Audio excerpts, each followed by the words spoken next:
Okay, before I forget again, I've been doing a little research, and it seems that Tonka sued Mighty Orbots not because they were too similar to the GoBots, but because the name Mighty Orbots was too similar to their slogan, Mighty Robots, Mighty Vehicles.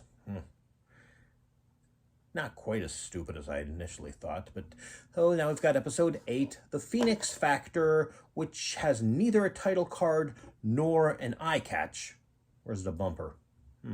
Anyway, Umbra revives Dr. Phoenix, a cyborg scientist who was exiled from Earth because he created Mechanogen, a virus that destroys mechanical circuitry. And he goes to the Forbidden Zone, which the narrator tells us is an area where outlawed machinery have been put in orbit around a planet, and actual good use of narration here, explaining to the audience something that all the characters already know, thus avoiding "as you know" type dialogue. Ono gets infected by the Mechanogen, and then Umbra further mutates it so that any machinery infected will be under his control, and they use it on a major city, and a force field is put around the major city, but eventually the machines are going to break out.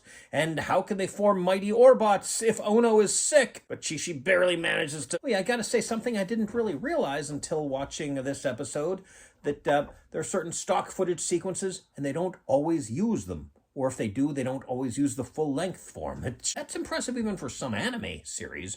Although the better ones, like Mazinger Z, they don't always use the full, and they vary it. Well, here I don't think they vary it, but they vary how much they use, or even whether they use it. Mighty Orbots, which then separates into the Mighty Orbots, gets aboard Dr. Phoenix's ship, and well, his ship is cloaked, and once again they do the shiny equals invisible thing, but it works better here. I think it's more effective.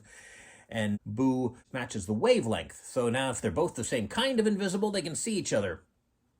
Okay, sure. Dr. Phoenix goes on about how he was hated because he's a cyborg. And they say, well, that was 200 years ago. Now humans and robots work together. But would they accept me? And, well, then Umbra decides to punish Dr. Phoenix with the mutated Mechanogens. And then we realize, whoa, wait a minute here. These guys are willing to accept me. This guy is just treating me like excrement.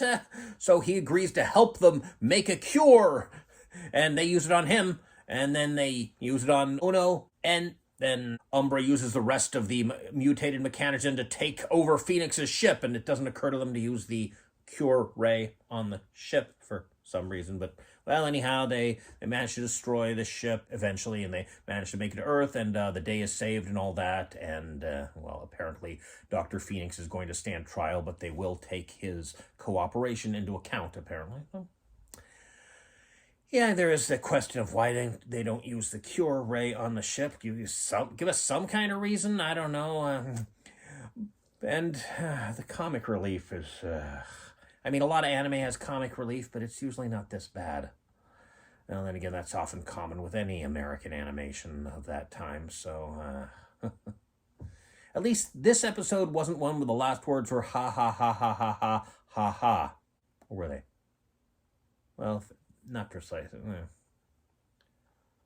Anyway, I think I can watch one more episode, and then I got to check my blood sugar, and then we'll see if I can watch the remaining 4 tonight still, or we'll see.